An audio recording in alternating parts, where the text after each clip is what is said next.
Hola a todos y todas, qué lindo que es encontrarnos nuevamente. Como les digo, siempre es un placer acompañarlos en cualquier instancia de aprendizaje, ya sea presencial o virtual. Hoy nos toca encontrarnos otra vez de manera virtual. Mi nombre es Graciela Calgaro, yo soy docente de Anatomía Normal, también pertenezco al Museo de Ciencias Morfológicas y hoy vamos a seguir aprendiendo un poquitito más de lo que llamamos la neuroanatomía. Antes de entrar en el tema, le vamos a dejar nuestros lugares de contacto en redes. Tenemos el campus virtual de comunidades, donde ahí volcamos todo el contenido de anatomía perteneciente al área de crecimiento y desarrollo. En este caso, van a tener el canal de YouTube, que es el de la Cátedra de Anatomía Normal. Van a tener el Instagram de la Cátedra de Anatomía, los dos Facebook, el de la Cátedra y el del museo, y el Twitter. Dejamos una imagen, que ustedes ya lo manejan mejor que yo, de cómo nos encuentran en comunidades. Es un aula que se llama Anatomía FCM, Ciclo Promoción de la Salud, Crecimiento y Desarrollo, y por cada unidad problema van a tener todo el material que referente a los contenidos que tenga esta unidad respecto a la anatomía. Después, lógicamente, viene la pregunta lógica, valga la redundancia, de dónde estudiábamos neuroanatomía. Siempre le digo lo mismo, traten de estudiar de un libro de texto y hacerse su propio resumen, porque eso les permite a ustedes entender el tema y saber dónde tengo conflicto y cómo resolverlos, esos conflictos. Siempre vayan de la mano de un atlas. Anatomía sin imágenes es muy difícil de comprender. Siempre está bueno estudiar con un atlas a mano y si pueden y tienen la capacidad de realizar sus propios esquemas, estaría buenísimo. Si ustedes me preguntan de toda esta sugerencia de libros, ¿cuál es el que yo les recomendaría? Yo les diría que empiecen leyendo el de Grandi, que es el de Neuroanatomía Básica, que es un libro que Grandi fue un docente de la Cátedra de Anatomía Normal, que fue editado en la década del 80, un libro editado por la universidad. Lógicamente le van a escuchar por algunos neuroanatomistas actuales que es un libro desactualizado, porque, bueno, lógicamente la neurociencia y los estudios por imágenes avanzaron un montón y hoy se sabe muchísimo más de la neuroanatomía. Pero para lo que ustedes tienen que saber, que es la neuroanatomía básica, está perfecto. Ahora, si alguien quiere complementar algún tema o adicionar información, un libro muy didáctico y actualizado es el García Porrero, que es un libro de Editorial Panamericana. Una cosa, con el tema que vamos a ver hoy, que es el cerebelo, les diría que amplíen, con este tema sí amplíen aparte de Grandi, porque en Grandi está muy cortito y bueno, muy escueto el tema. Vamos a ver cerebelo. Como todo órgano lo vamos a definir, vamos a ver qué funciones tiene, vamos a ver la configuración externa, o sea, cómo es por fuera, la configuración interna, cómo es por dentro, la división filogenética, que es la división de cómo fueron apareciendo las diferentes porciones que tiene el cerebelo, y los circuitos o conexiones que pueda llegar a tener, las más relevantes o importantes porque tiene muchas. Si yo tuviera que definir, primero digo que es un órgano del sistema nervioso central. Es un órgano voluminoso que se encuentra en la fosa craneal posterior, que está por detrás del tronco encefálico, del cual está separado por el cuarto ventrículo. El tronco encefálico está formado por los pedúnculos cerebrales o mesencéfalo, la protuberancia puente y el bulbo. Se encuentra también sentado hacia atrás sobre las fosas cerebelosas del occipital y por arriba está separado de los hemisferios cerebrales, sobre todo el lóbulo occipital, por la tienda del cerebelo, que es esa dura madre, ese repliegue de la dura madre que hace una tienda a dos aguas y que lo protege al cerebelo y lo separa del cerebro. Está unido a ese tronco encefálico porque necesita comunicarse y lo va a hacer a través de él con tres pedúnculos cerebelosos, porque hay pedúnculos cerebrales que forman parte del tronco encefálico, acá hay pedúnculos cerebelosos. El superior, el medio y el inferior. El pedúnculo cerebeloso superior lo va a unir al mesencéfalo, el medio lo va a unir a la protuberancia y el inferior lo va a unir al bulbo. Si tuviéramos que decir a grosso modo cómo está compuesto, está formado de la misma manera que el cerebro. Tiene una cubierta externa de sustancia gris, que es la corteza, una masa interna de sustancia blanca, y esa masa interna de sustancia blanca está interrumpida por núcleos intracerebelosos, que son tres: el fastigio, el interpósito y el dentado, que ya lo vamos a ver otra vez en la configuración interna. ¿Qué funciones tiene el cerebro? El cerebro tiene una función, como le pusimos acá, varias funciones principales, pero es coordinar los movimientos voluntarios especializados al influir sobre la actividad muscular y controlar el equilibrio y el tono muscular, a través de conexiones con el sistema vestibular y la médula espinal y sus neuronas motoras alfa. Si se lo pasan limpio, lo que hace el cerebelo permite controlar el equilibrio, permite controlar el tono muscular y la posición de nuestro cuerpo en el espacio. Y lo va a hacer por su unión con el sistema vestibular y lo va a hacer con su unión con la médula espinal. Con las conexiones que tiene con ambos sistemas, le va a permitir cumplir las funciones que dije anteriormente. Va a formar parte de las vías motrices extrapiramidales o motrices secundarias, que ya la vamos a ver, y también va a formar parte de la sensibilidad profunda inconsciente. O sea, nosotros le vamos a informar cómo está nuestro cuerpo en el espacio, que ya lo veíamos en cerebro, acá se lo vamos a informar también al cerebelo, pero no vamos a ser conscientes de esa información. Dentro de algunos autores consideran que también tiene algunas funciones cognitivas, como es el lenguaje, como es el procesamiento del lenguaje, la atención, etc. Pero todavía está como confirmándose bien cómo sería esa función. Tiene forma ovoidea. Su coloración va a ser grisácea y, a diferencia de las circunvoluciones que presenta, en vez de presentar circunvoluciones presenta láminas, pero van a ser como si fueran las homólogas a los giros o circunvoluciones que tiene el cerebro. Tiene un diámetro transversal de 10 centímetros, un diámetro anterior-posterior de 6 y un diámetro vertical de 5 y pesa aproximadamente 140 gramos. Vamos a describir la configuración externa. Tomamos un cerebelo entre las manos y decimos qué veo en este cerebelo. Lo primero que me va a llamar la atención es que el cerebelo tiene esta forma, que es como si tuviera un cuerpo central y dos alas como una mariposa. El cerebelo en latín significa cerebro pequeño y va a estar constituido por el cuerpo que yo le digo que es como un cuerpo de una mariposa, que es el vermis, que se llama así porque vermis significa gusano, parece un gusano, y por dos alas que se despliegan a los laterales de este vermis, que son los hemisferios cerebelosos. Fíjense que la superficie del cerebelo no es lisa, está recorrida por un montón de surcos transversales que son las fisuras del cerebelo, que la van a dividir. Ya vamos a ver, la vamos a dividir en lóbulos, la van a dividir, a los lóbulos va a tener fibras secundarias que la van a dividir en lobulillos y estas a su vez la van a dividir en láminas o en folias. ¿Cómo podemos o qué caras vamos a decir que tiene este cerebelo? Tiene tres caras. Una cara superior que se va a relacionar con la superficie basal de los lóbulos occipitales, de la cual están separados por la tienda del cerebelo. Cuando hablo de lóbulo occipital le hablo de los hemisferios cerebrales, ¿no? Una cara inferior que es la que va a estar sentada sobre las fosas cerebelosas del hueso occipital. Y una cara anterior que es la que se va a relacionar con el tronco encefálico y que va a estar unido a ese tronco encefálico como si fuera una mochila a través de los pedúnculos cerebelosos superiores, medios e inferiores. El cerebeloso superior lo va a unir al mesencéfalo o a los pedúnculos cerebrales, el medio lo va a hacer a la protuberancia y el inferior al bulbo. Si tuviéramos que describir qué vemos en cada una de las caras, en la cara superior, lo estoy mirando desde arriba, me voy a encontrar el vermis superior, lógicamente, el vermis superior y los hemisferios cerebelosos, la cara superior de estos hemisferios cerebelosos.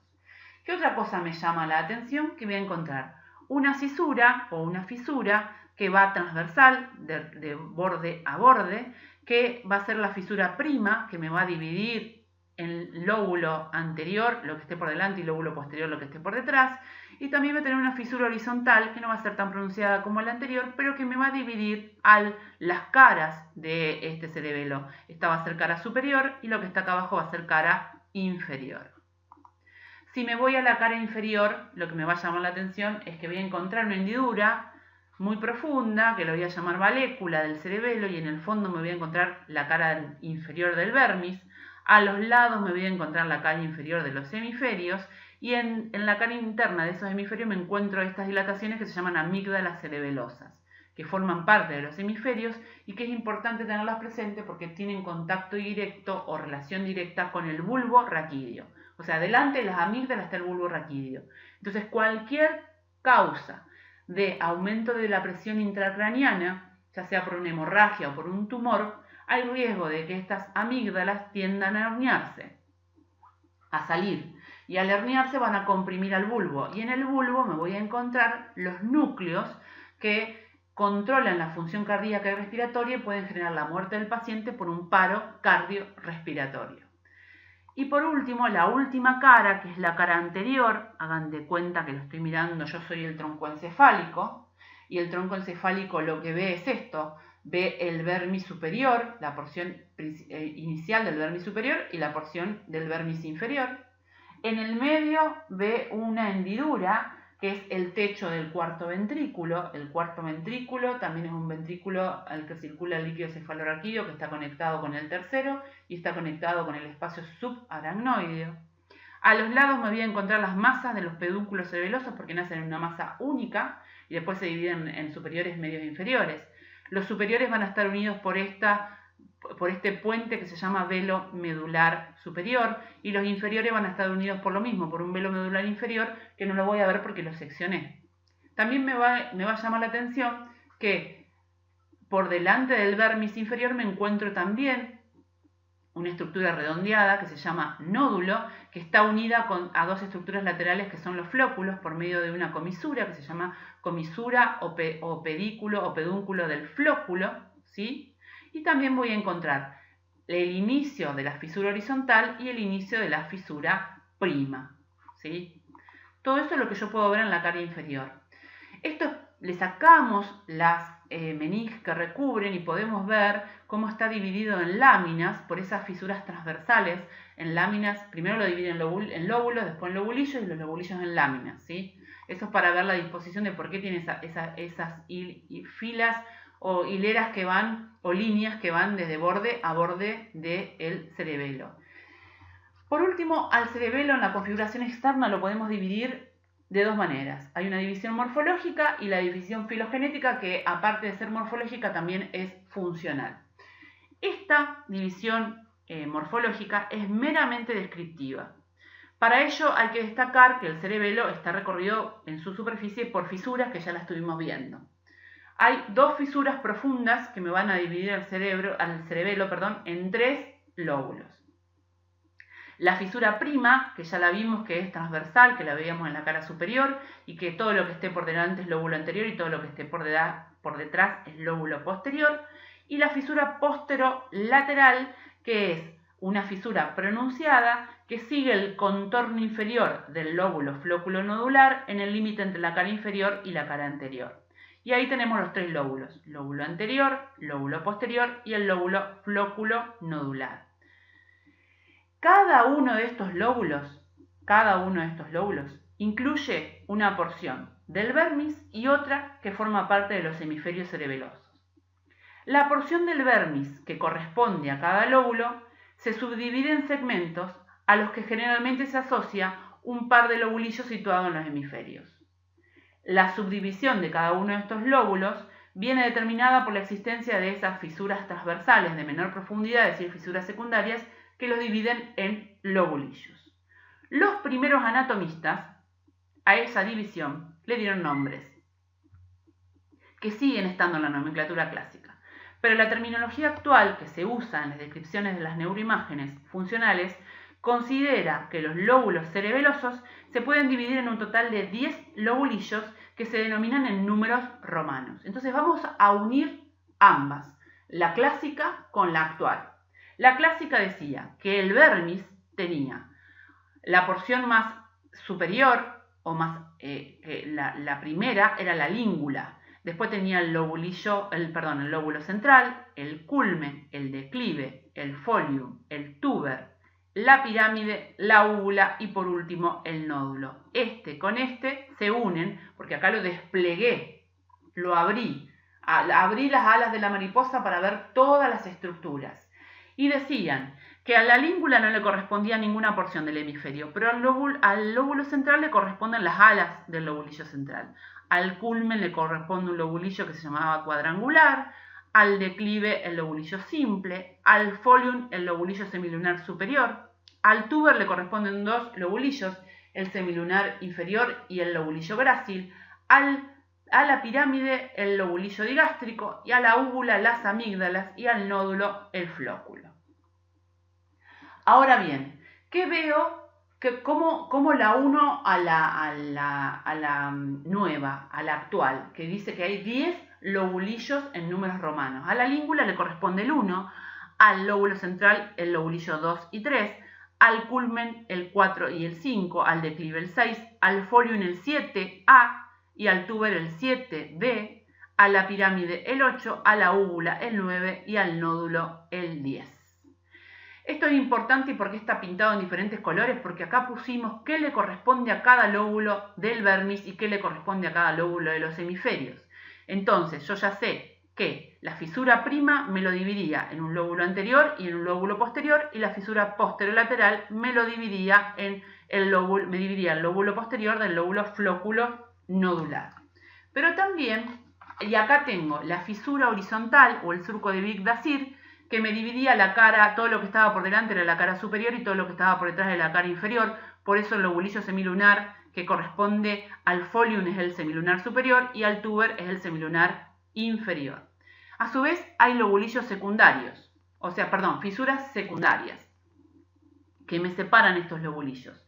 Yo voy a tener entre estos lobulillos que tengo en la región anterior o en el lóbulo anterior, voy a tener la fisura precentral, que me va a separar el lóbulo central de la língula, y voy a tener la fisura postcentral, que me va a separar el lóbulo central del culmen. Si me voy al territorio del lóbulo posterior, entre las fisuras secundarias que delimitan estos territorios nos vamos a encontrar la fisura secundaria o fisura secunda o postpiramidal, o sea que está por detrás de la pirámide, que me separa la pirámide de la úvula, y la prepiramidal, que me separa la pirámide del tuber. Y después tenemos, como dijimos, la fisura horizontal, que me va a dividir lo que es la cara superior de la cara inferior. Por lo tanto, el folium y el declive, que es de la cara del lóbulo posterior, van a estar en la cara superior. El resto de las porciones del vermis y de los lóbulos cerebelosos que corresponden al lóbulo posterior van a estar en la cara inferior. Esto es para que veamos los pedúnculos cerebelosos. Sabemos que son 3, dijimos, y sabemos que el cerebelo está unido como una mochila al tronco encefálico. Los pedúnculos cerebelosos superiores lo van a conectar con la porción más alta del tronco, que son los pedúnculos cerebrales o mesencéfalo. El pedúnculo cerebeloso medio lo conecta a la porción media, que es la protuberancia. Acá lo corté, por eso pintamos en celeste dónde estaría ubicado. Perdón, en verde. Y en celeste vamos al pedúnculo cerebeloso inferior, que lo conecta con el bulbo raquídeo. Si nos vamos a la configuración interna, es muy parecida a la configuración, para no decir igual, a la configuración del cerebro. Tiene un manto de sustancia gris periférica, ¿sí?, que es la corteza cerebelosa, una masa de sustancia blanca central, a la cual dentro hay empotrados núcleos de sustancia gris que se van a llamar núcleos intracerebelosos o núcleos del cerebelo. La sustancia blanca tiene una disposición particular. Va a tener una región central, una zona central, donde va a estar concentrada como si fuera el tronco de la sustancia blanca, que lo vamos a llamar cuerpo medular, y de ese cuerpo medular van a salir ramas o ramificaciones que van a llegar hasta las láminas, y esas ramificaciones constituyeron como si fuera un árbol, por lo que los anatomistas lo llamaron como el árbol de la vida. Los núcleos que me voy a encontrar en la configuración interna son 4, dijimos. El núcleo dentado, que es el más periférico y presenta dientes y corresponde, ahora vamos a ver a qué porción filogenética corresponde. El núcleo interpósito, que es el del medio, que está formado por 2, por uno globoso, que parece un globo, y un emboliforme, que parece un poroto, como si fuera un riñón chiquitito, ¿sí? Y el núcleo del fastigio, que también se llama el núcleo del techo, ¿sí?, o núcleo del fastigio, que es el más interno de todos. Si me voy a la división filogenética, significa que es la división evolutiva, cómo fue apareciendo cada una de las porciones. El arqui es lo más viejo, el neo lo más nuevo, y el paleo es más nuevo que el arqui, pero más viejo que el neo.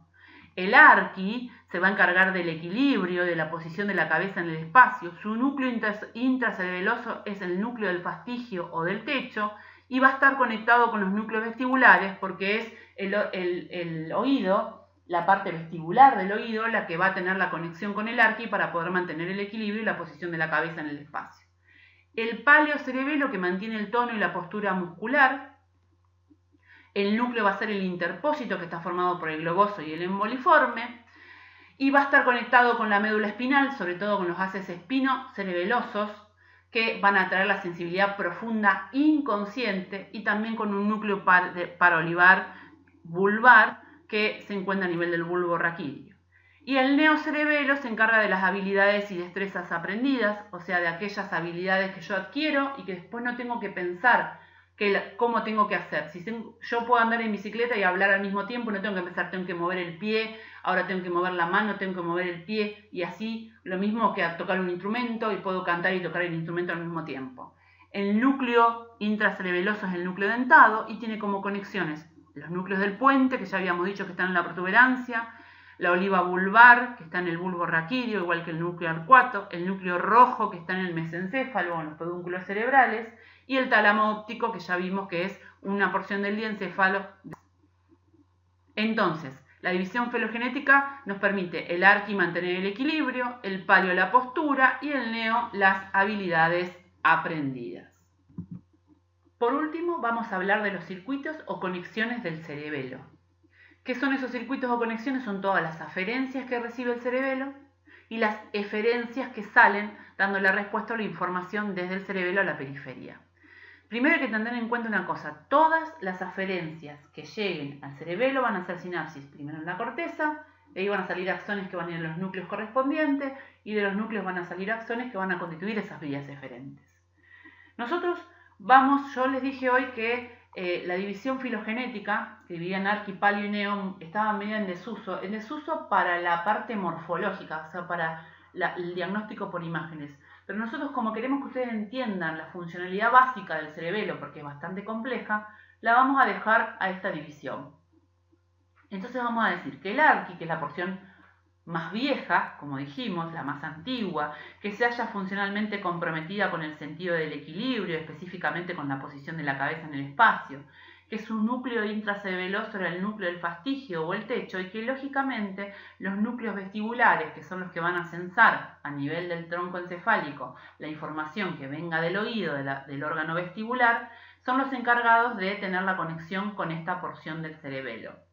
Entonces, las aferencias, como dijimos, que van a llegar primero a la corteza, van a ser las aferencias vestíbulo-corticales, el haz vestíbulo-cortical, que se trata de fibras que se van a originar en el núcleo vestibular, que van a estar ubicados a nivel del bulbo raquídeo, acá las pintamos en azul, que van a llegar a la corteza cerebelosa por el pedúnculo cerebeloso inferior. De ahí van a hacer sinapsis, como dijimos, con el núcleo fastigio o núcleo del techo. De ahí que las eferencias van a ser el núcleo fastigio vestibular, que es homolateral, que viaja por el pedúnculo cerebeloso inferior, desde el núcleo fastigio hasta el núcleo vestibular que dio origen. Las fastigio-reticulares, el fastigio reticular o fascículo fastigio-reticular, estas fibras son cruzadas, van a rodear a los pedúnculos cerebelosos superiores, constituyendo un gancho que lo descubre un neuroanatomista que se llamó Russell, que para terminar la sustancia reticular que tengo en el bulbo. Por eso muchos autores lo llaman fascículo uncinado de Russell. Estas fibras van a dar algunas fibras colaterales que van a ir al núcleo del sexto par, que no es muy relevante. Lo importante es que van a la sustancia reticular, retengan esa. Después tenemos el haz, otros autores hablan de otras anexas, como es el haz tracto, otras eferencias anexas, como es el haz o tracto flóculo-óculo-motor, que es un haz cruzado que discurre por el pedúnculo cerebeloso superior y que alcanza el núcleo fotomotor del tercer par a nivel de los pedúnculos. Y finalmente, los haces eferentes del arquicerebelo influyen sobre las neuronas motoras de la médula espinal, porque yo tengo que mantener el equilibrio y no caerme. Entonces, el haz vestíbulo espinal y el haz retículo espinal van a llegar a la médula espinal.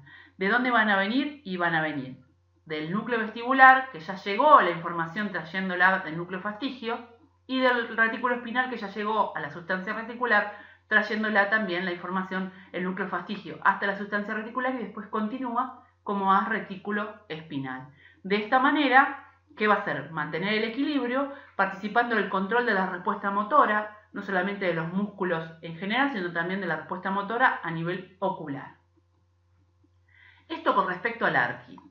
Si nos vamos al palio, el palio cerebelo es un regulador propioceptivo. A él le va a llegar la información profunda inconsciente. ¿Qué quiere decir con esto? La información, el estado de relajación o de contracción de la musculatura y las posiciones de las articulaciones. Y él va a hacer los ajustes necesarios para mantener el tono muscular en relación a las diversas posturas que nosotros tomemos. Su núcleo intracerebeloso es el núcleo interpósito, que estaba formado por el globoso y el emboliforme. Y va a recibir las aferencias más importantes de la médula espinal, que es la que va a censar esta sensibilidad, y también de la paráoliva vulvar.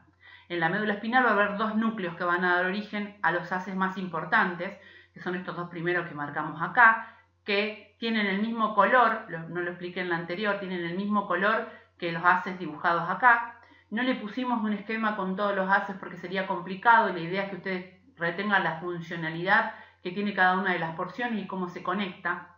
Entonces, la médula espinal, vuelvo, tiene los núcleos de origen de los dos haces, el espinocerebeloso dorsal y el espinocerebeloso ventral. El haz, que son las aferencias más importantes. El haz espinocerebeloso dorsal nace de la columna de Clarke. Ingresa al cerebelo por el pedúnculo cerebeloso superior y transmite la información propioceptiva de los miembros inferiores y del tronco. Lo mismo hace, la misma información transmite el espinocerebeloso ventral, pero se va a originar del núcleo de la base del asta dorsal. Ya la van a ver cuando vean médula y van a integrar todo esto. Ahora les parece como medio chino básico, pero ya lo van a entender mejor. El otro haz, el haz espinocerebeloso ventral, ingresa por el pedúnculo cerebeloso superior igual que el dorsal. El otro haz es el olivocerebeloso, que trae información del núcleo olivar, que dijimos acá, y paraolivar, que se encuentra en el bulbo raquídeo. Después, otras aferencias, que la que más me interesa que quiero que se lleven es el haz trigémino cerebeloso, que está formado por axones del núcleo mesencefálico del trigémino, que ingresa por el pedúnculo cerebeloso superior también y transmite la información propioceptiva, pero del macizo cráneo facial, es decir, de la cara, de todo lo que me diga a mí qué posición o cómo está el tono muscular de la cara. Y después tengo otros accesorios que son el retículo cerebeloso, que ingresa la información de la formación reticular, el tecto cerebeloso, que viene de los tubérculos cuadrigéminos, y el rubro cerebeloso, que viene del núcleo rojo. Estos van a estar, sobre todo el tecto y el rubro, están a nivel del mesencéfalo. Y como eferencias voy a tener que van a salir todas del núcleo interpósito, que es un núcleo de intracerebeloso. Tengo las fibras interpósito reticulares, que van a la formación reticular, las interpósito olivares, que van a la oliva, las interpósito rúbricas, que van a el núcleo rojo, y las interpósito tectales, que van a ir a los tubérculos cuadrigéminos. Y acá voy a rescatar este haz, el interpósito rúbrico, porque es la aferencia más importante y la principal vía de descarga. Esta va a salir por el pedúnculo cerebeloso superior, va a llegar al núcleo rojo contralateral y desde ahí va a mandar fibras, ese núcleo rojo, a el núcleo ventral del tálamo, que a su vez va a enviar axones a la corteza cerebral y también va a enviar fibras a la médula espinal a través de la rubro espinal, para así de esa manera controlar la función motora. Y el último que nos queda, que es el neocerebelo, que es la porción más nueva, que es la más amplia, que es la de aparición más tardía, que se encarga de regular la sinergia de las funciones de destreza y las habilidades aprendidas, como es la ejecución de un instrumento musical, la conducción de una bicicleta o de un vehículo, su núcleo intracerebeloso es el núcleo dentado y está conectado sobre todo con el núcleo del puente, con la oliva y con los núcleos arcuatos. También recibe aferencias del núcleo rojo y del tálamo óptico, como habíamos dicho anteriormente. Las aferencias van a ser el haz pontocerebeloso, que este es el haz más importante. ¿Se acuerdan que hablábamos cuando hablamos de las radiaciones talámicas en el cerebro? Yo les decía que había radiaciones talámicas que eran frontopónticas, temporopónticas, que todas iban en busca de los núcleos del puente. Bueno, acá aparece.